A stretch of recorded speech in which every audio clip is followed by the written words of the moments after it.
Olá, pessoal! A história de hoje é daquelas que parecem novela, mas tem emoção o suficiente para virar filme.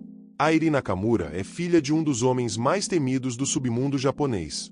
E por culpa de um erro, ou talvez uma decisão desesperada, ela acaba presa no lugar do próprio pai.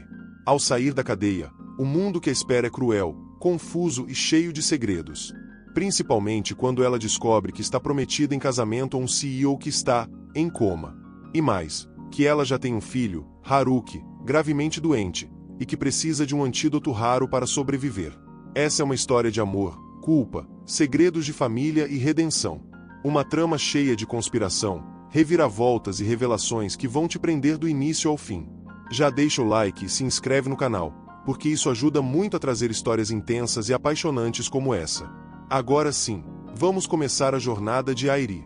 Airi Nakamura, 27 anos, saiu da penitenciária feminina de Tóquio com o olhar baixo e o corpo cansado. Passará os últimos 4 anos atrás das grades, levando a culpa por um crime que sabia muito bem não ter cometido. Seu pai, Masaki Nakamura, era o antigo chefe da organização Yureikai, um clã mafioso conhecido por sua frieza. Quando uma carga ilegal de armamentos foi interceptada pela polícia, Airi assumiu a culpa. Sabia que, se o pai fosse preso, todo o império ruiria e a guerra entre gangues explodiria. Foi a moeda de troca. E ela pagou caro. Ao sair, não recebeu flores. Nem abraço. Apenas um envelope. Nele, um endereço e uma frase: seu destino está com Saito. Airi estranhou.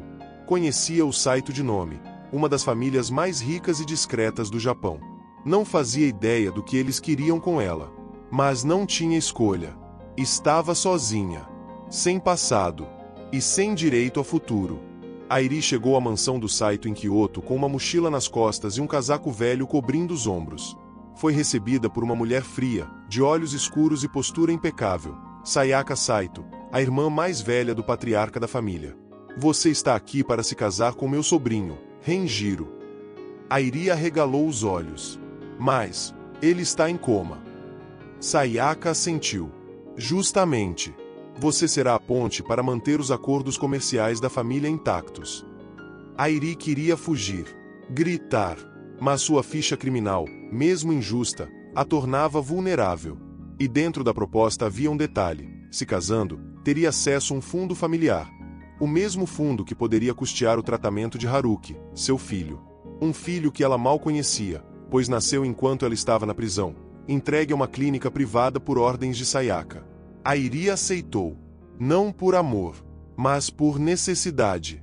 E porque, no fundo, esperava que aquele homem desacordado soubesse, um dia, o que ela estava sacrificando por todos. Haruki tinha apenas 4 anos. Era pequeno para a idade, com olhos escuros e um corpo frágil, coberto por fios, monitores e seringas. Airi o viu pela primeira vez através de um vidro. Chorou em silêncio. Ele é seu filho com Renjiro Saito, disse Sayaka com frieza. Foi concebido pouco antes da sua prisão. Você só precisa cuidar da imagem da família por agora. Mas Airi não ouvia mais nada. Só conseguia olhar para aquele menino. Um médico explicou. Haruki sofria de uma rara condição genética agravada por uma toxina presente no sangue, algo hereditário da família Saito. Um antídoto havia sido desenvolvido, mas a última amostra fora roubada 2 anos atrás. Desde então, a criança sobrevivia com doses paliativas. Airi tocou o vidro e sussurrou: mamãe tá aqui agora. E prometeu que faria tudo para salvá-lo, até enfrentar o passado que havia deixado para trás, ou os fantasmas que estavam por vir. Na semana seguinte, Airi se casou com Renjiro no jardim da mansão, diante de meia dúzia de testemunhas. O noivo, deitado em uma cama especial, com tubos e sensores por todo o corpo, respirava com auxílio de aparelhos. A cerimônia foi curta, sem votos, sem beijo. Apenas o som de folhas secas sendo pisadas. Airi não derramou uma lágrima, mas ao colocar a aliança no dedo de Renjiro, murmurou: se você puder me ouvir, eu juro que não vou te deixar. À noite, foi levada para um quarto separado. A mansão era silenciosa demais. Escura demais. Todos os empregados a tratavam com reverência fingida. Sabia que não era bem-vinda, que a queriam apenas como uma peça no tabuleiro. Mas quando viu novamente Haruki dormindo com um ursinho nos braços e um soro no braço, ela soube, estava onde precisava estar. E não deixaria ninguém arrancar isso dela. 3 dias após o casamento, Airi foi chamada às pressas ao quarto de Renjiro. O médico-chefe, Dr. Kitano, suava enquanto dizia, ele, piscou. Está reagindo. O quarto se encheu de executivos da família, todos discutindo a possibilidade de retomar contratos, ações e investimentos. Airi ficou em silêncio, até que alguém disse, se ele acordar, o casamento será anulado. Airi não serve para a imagem da família. Ela ouviu, engoliu seco, e ficou até todos saírem. Quando finalmente ficaram sozinhos, ela sentou-se ao lado do leito e segurou a mão dele. Você não me conhece, e talvez me odeie quando souber quem eu sou. Mas sua vida está ligada à do nosso filho. E eu, já amo vocês dois. Foi nesse instante que os dedos dele se moveram levemente. Um reflexo, talvez. Mas para Airi, foi mais do que isso. Foi um sinal de que a história deles estava apenas começando. Naquela mesma semana, Renjiro abriu os olhos pela primeira vez em meses. Acordou em silêncio, sem compreender o que acontecia, com os músculos atrofiados e a mente nebulosa. A primeira pessoa que viu foi Airi, sentada ao lado da cama, dormindo com a cabeça apoiada no lençol. Ele tentou falar, mas a voz não saiu. Tentou mover o braço, mas só os dedos responderam. Airi despertou com o som do monitor cardíaco acelerando e, ao olhar para ele, viu os olhos fixos nos seus. Renjiro. Ele piscou. Chorou. Ela segurou sua mão. Você voltou. O médico entrou correndo, seguido por Sayaka, que não demonstrou alegria. Apenas murmurou, não diga nada a ele, ainda. Airi ficou confusa. Nada sobre o quê? Sobre Haruki. Sobre o casamento. Sobre quem você realmente é. Mas ela já não aceitava ordens caladas. E pela primeira vez, respondeu, ele vai saber de tudo. Porque ele é o pai do meu filho. Em Osaka, a família Nanase, inimigos antigos do Saito, recebia informações do despertar de Renjiro com desconforto. O patriarca, Kenji Nanase, batia na mesa enquanto lia os relatórios. O bastardo voltou. Se ele recuperar o controle da empresa, nosso plano vai por água abaixo. A filha de Kenji, Ayaka, ex-noiva de Renjiro e peça-chave nas alianças empresariais, preparava uma ofensiva. Vamos desacreditar a nova esposa. Essa Airi é uma criminosa. Uma ex-detenta. Isso basta. Kenji concordou. Plante provas. Use a imprensa. Mostre quem ela é. Ayaka sorriu com malícia. Vamos ver quanto tempo dura essa palhaçada de casamento. Na mesma noite, fotos antigas de Airi sendo escoltada pela polícia começaram a circular em fóruns empresariais. E-mails anônimos foram enviados para investidores da Saito Group. A guerra silenciosa havia começado. E Airi mal sabia o que a aguardava. Enquanto tudo isso acontecia, Haruki piorava. As doses paliativas já não faziam mais efeito, e os médicos alertaram Airi. Sem o antídoto original, ele tem poucos meses. Airi se desesperou. Chorava escondida, passava noites acordada pesquisando, ligando para clínicas, médicos, laboratórios. Renjiro, ainda em recuperação, percebia algo errado. Você está chorando? Perguntou, fraco, um dia. Airi disfarçou. É só cansaço. Mas ele insistiu. Quem é Haruki? Ela congelou. Onde ouviu esse nome? Você sussurra a ele enquanto dorme. Airi não conseguiu mentir. Sentou-se, respirou fundo, e contou tudo. Sobre o filho. Sobre a doença. Sobre a origem. Renjiro chorou. Não se lembrava. Mas sentia que era verdade. Eu tenho um filho. Ela assentiu. E ele precisa de você. Pela primeira vez desde que acordara, Renjiro olhou para ela com algo mais forte que curiosidade. Era ligação. E dor. Renjiro exigiu ver o filho. Mesmo fraco, com a ajuda de cadeira de rodas, foi até o hospital. Quando viu Haruki pela primeira vez, dormindo no leito, respirando com dificuldade, algo nele quebrou. Ele é tão pequeno, murmurou, tocando os dedos do menino. Haruki abriu os olhos devagar. Quem é você? Renjiro sorriu, com lágrimas escorrendo. Sou seu pai. O menino, mesmo doente, esboçou um sorriso. Você veio. Airi não aguentou. Chorou. Aquela cena lavava anos de dor. Renjiro pediu privacidade. Ficou 1 hora sozinho com o filho, conversando baixinho, perguntando o que ele gostava, como era a escola, quem era seu herói. Ao sair, olhou para Airi com um novo olhar. Ele precisa viver. E eu vou fazer isso acontecer. Ela assentiu. E naquele momento, pela primeira vez desde o casamento, Airi não sentiu que estava sozinha. Na manhã seguinte, Sayaka convocou uma reunião secreta. Apresentou um documento, o testamento deixado por Yuji Saito, pai de Renjiro. Nele, constava que, em caso de coma ou incapacidade, o herdeiro perderia o direito sobre 30% das ações. E quem assumiria seria a própria Sayaka. Como ele já acordou, isso não se aplica mais, disse Airi. Mas Sayaka sorriu. É aí que você se engana. Ele precisa ser mentalmente estável. E temos exames pendentes. Até lá, eu sou o comando. Renjiro, sentado na sala, ouviu tudo. Você quer me tirar do trono? Sayaka não negou. Você está fraco. E se insistir nessa mulher e nesse filho, vai levar a empresa à ruína. Renjiro apertou a mão de Airi. Então me tire. Mas não vou deixar meu filho morrer. Airi olhou para ele, surpresa. Pela primeira vez, ele a havia escolhido, mesmo contra a própria família. E isso valia mais que qualquer império. Na capa da revista Tokyo Business, uma foto de Airi algemada tomava metade da página. A manchete era cruel. Criminosa se infiltra na família Saito e manipula CEO debilitado. O texto expunha sua ficha criminal, distorcendo os fatos, omitindo a verdade sobre o sacrifício que ela fez pelo pai. Airi viu a notícia na recepção do hospital e congelou. Enfermeiras cochichavam. Médicos a evitavam. Ao retornar à mansão, foi recebida com silêncio e olhares atravessados. Renjiro rasgou a revista. Quem fez isso? Airi não respondeu, mas no fundo sabia. Ayaka. A ex-noiva não aceitava ter sido substituída por alguém de fora e agora movia cada peça possível para destruí-la. Sayaka usou a matéria como pretexto para convocar um conselho de emergência. Ela precisa ser afastada. Está manchando o nome da família. Mas Renjiro bateu na mesa. Ela é minha esposa. E mãe do meu filho. E ninguém a toca. Pela primeira vez, ele se impôs. E o salão ficou em silêncio.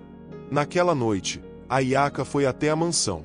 Vestida com elegância impecável, batom escarlate, salto fino. Pedia para falar com Airi. Sozinhas. No jardim, com as cerejeiras caindo em silêncio, Ayaka disparou. Você acha que amor limpa sua ficha criminal? Airi não respondeu. Você pode até enganar o Renjiro, mas eu sei o tipo de mulher que você é. Airi finalmente a encarou. Você não sabe nada sobre mim.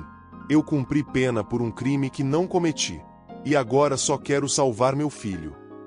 Ayaka riu. Mesmo que precise destruir a família dele para isso. Não sou eu quem está tentando destruir ninguém. Ayaka se aproximou, olhos frios. O que você acha que vai sobrar de você quando eu terminar? Airi apenas respondeu. Você vai se surpreender com o quanto eu aguento. E saiu, deixando Ayaka sozinha, irritada, e pela primeira vez, com medo de ter subestimado a Crimosa. Enquanto passeava com Haruki na cadeira de rodas pelos jardins da clínica, Airi viu uma menininha escondida atrás das árvores, observando de longe. Tinha cabelos negros, olhos puxados e um ar silencioso. Quando se aproximou, a menina correu. Uma enfermeira explicou, é Suizui. Foi trazida recentemente. Filha de uma antiga associada da família Nanase. Está sob custódia por questões judiciais. Airi achou estranho. Aquela criança tinha algo familiar. Nos dias seguintes, viu Suizui várias vezes. A menina olhava Haruki com curiosidade. Um dia, finalmente se aproximou. Ele é seu irmão? Airi sorriu. Não sei, talvez. Suizui riu. Ele parece comigo. Airi congelou. E aos poucos, começou a ligar os pontos. As datas. As ligações escondidas do passado. E uma dúvida começou a surgir. E se Suizui também fosse filha de Renjiro? Uma filha perdida, escondida e usada como peça política por alguém. Desconfiada, Airi conversou com o Dr. Kitano, que revelou algo inquietante. Havia exames genéticos antigos arquivados, feitos por ordem de Sayaka, e escondidos até hoje. Ela teve acesso ao sistema e conseguiu os resultados. Suizui era, de fato, filha biológica de Renjiro. O nome da mãe? Confidencial. Mas a criança havia sido registrada como órfã funcional, entregue à custódia da família Nanase após um acordo de bastidores. Airi, chocada, levou os papéis a Renjiro. Ele ficou em silêncio por longos minutos, olhando os dados, as assinaturas, as datas. Por que nunca me disseram? Airi respondeu com a voz baixa, porque você estava em coma. E antes disso, envolvido demais para ver. Renjiro ficou em silêncio. Pela primeira vez, o peso do passado o atingia de forma profunda. Ele não tinha apenas um filho. Tinha dois. E agora, precisava proteger ambos de um mundo que tentava usá-los como escudo, moeda e arma. Renjiro convocou uma reunião com todos os conselheiros, advogados e membros da diretoria da empresa. Airi, ao lado dele, segurava os exames. Sayaka chegou atrasada. Ayaka entrou como convidada, com um ar de vitória.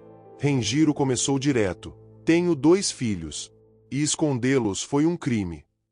Mostrou os resultados, acusou Sayaka de manipulação e exigiu que Suizui fosse transferida imediatamente para sua tutela. Sayaka tentou se justificar, dizendo que fez tudo pelo bem da família. Ayaka, nervosa, tentou descredibilizar Airi mais uma vez. Mas dessa vez, foi interrompida. Você fala demais, Ayaka. E mente mais ainda. Renjiro levantou. A partir de hoje, Airi é oficialmente minha esposa no papel e no coração. E quem se opuser a isso, está fora. O salão explodiu em murmúrios. Airi segurou o choro. Pela primeira vez, não se sentia apenas uma sobrevivente. Se sentia protegida, escolhida, amada. Seguindo pistas deixadas por documentos antigos da Fundação Médica da família Saito, Airi e Renjiro chegaram até um endereço esquecido nos arredores de Yokohama.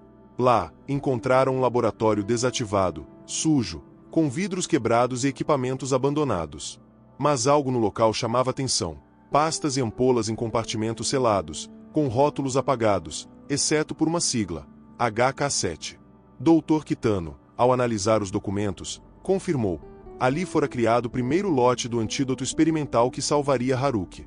E havia registros de que uma única dose havia sobrevivido, armazenada por segurança. Porém, ninguém sabia onde ela estava agora. No meio das buscas, encontraram registros de uma transferência feita para a Fundação Nanase há 3 anos. Airi ficou em choque. Eles têm o antídoto, esse tempo todo. Renjiro fechou os punhos. Eles mentiram, manipularam, e usaram até uma criança doente para ganhar vantagem. Agora era questão de vida ou morte. E não havia mais espaço para piedade. Ayaka, ao saber da movimentação de Renjiro e Airi, armou sua última cartada. Mandou falsificar exames médicos, afirmando que o uso do antídoto causaria colapso nos órgãos de Haruki. Também espalhou entre investidores que Renjiro havia perdido a sanidade, insinuando que ele estava emocionalmente instável desde o coma. Mas o golpe mais cruel foi orquestrado com Sayaka, um plano para tirar a guarda das crianças, alegando inaptidão emocional e risco à integridade física. Airi recebeu a intimação às 2 horas da manhã. Quase desmaiou ao ler. Audiência emergencial de custódia. Era o fundo do poço. Renjiro ficou em silêncio, abraçando Haruki e Suizui no hospital. Eles não vão tirar vocês de mim, disse. Airi, tremendo, respondeu. A gente precisa de algo maior. Algo que destrua tudo isso de uma vez por todas. E naquele momento, surgiu a ideia, revelar a verdade, diante de todo o país. Ao vivo. Sem cortes. Usando o nome da empresa e contatos na imprensa, Renjiro agendou uma coletiva de imprensa ao vivo em rede nacional. Jornalistas, câmeras, curiosos, todos estavam lá. Airi, de vestido preto simples, segurava Haruki no colo. Renjiro começou firme. Hoje não falo como CEO. Falo como pai. E como homem que foi enganado pela própria família. Exibiu os exames de Suizui, os arquivos do laboratório, os e-mails que ligavam Sayaka e Ayaka ao sumiço do antídoto. A coletiva foi um terremoto. Repórteres gritavam, flashes estouravam.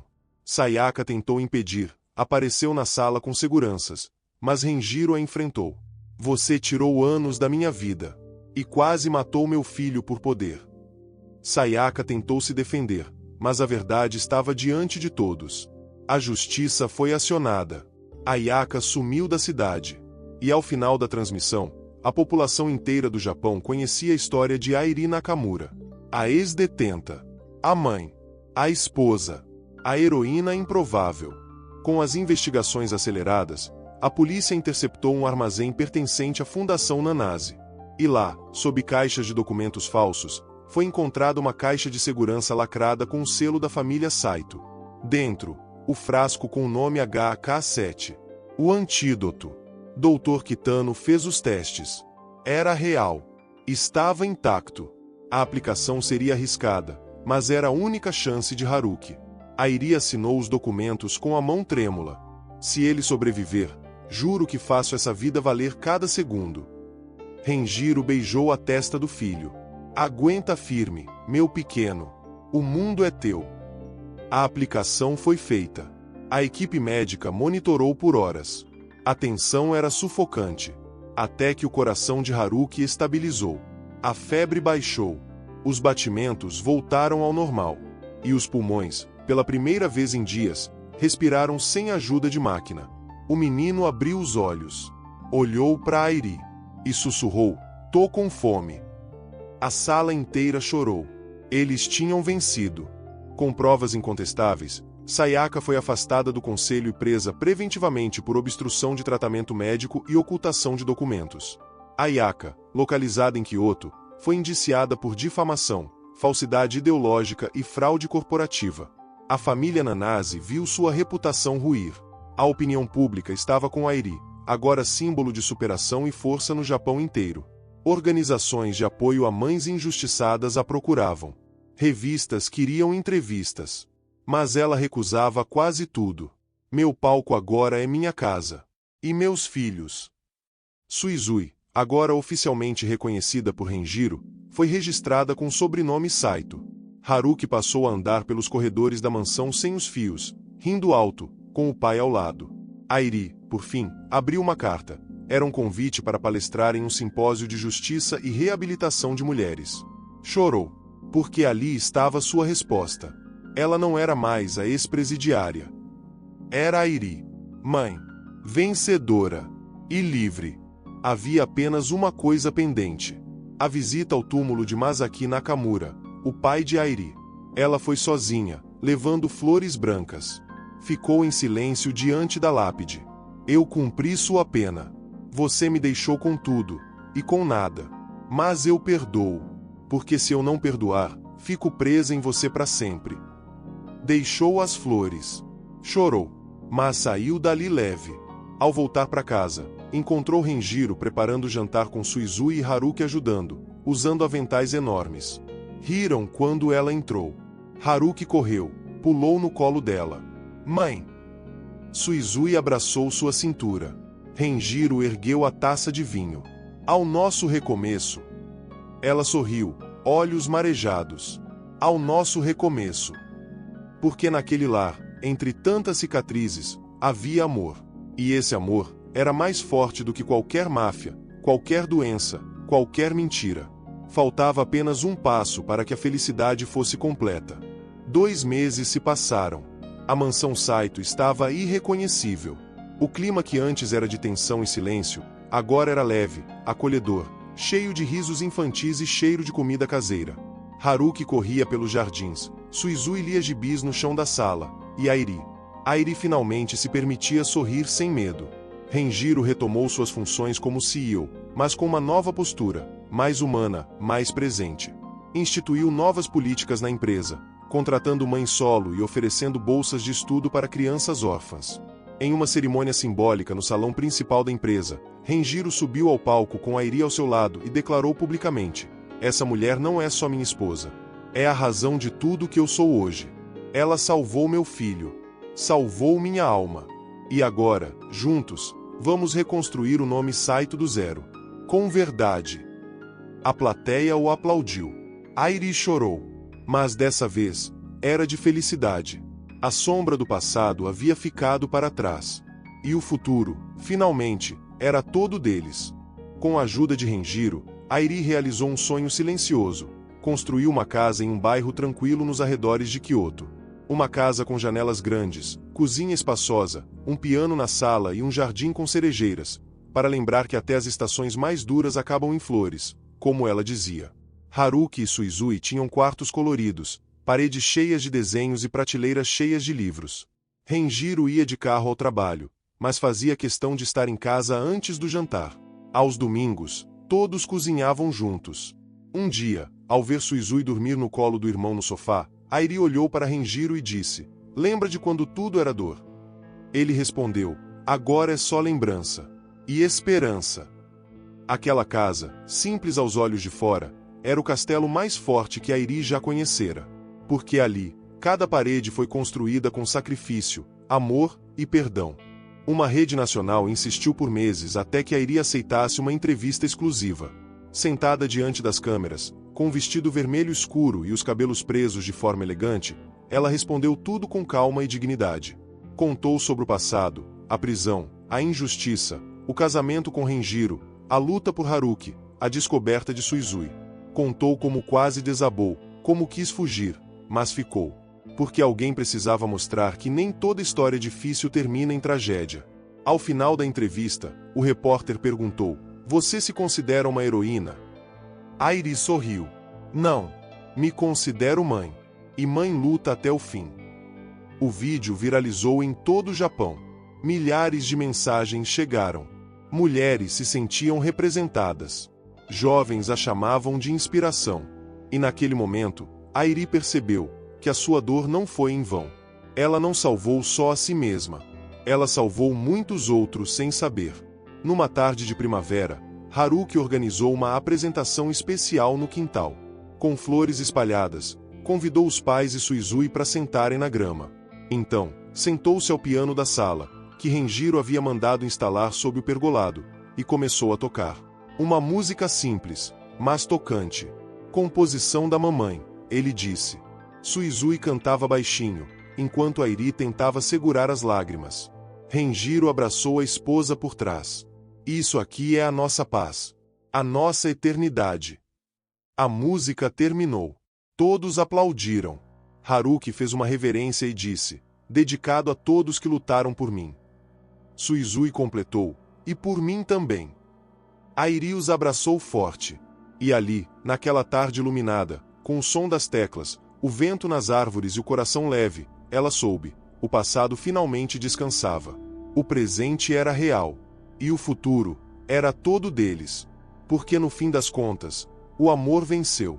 Gostou dessa história emocionante de recomeço e redenção? Então deixa o like, se inscreve no canal e comenta aqui embaixo o que mais te tocou no caminho da Airi. Você acredita que mesmo os caminhos mais tortuosos podem levar até a paz? Obrigado por assistir, pessoal. Até a próxima!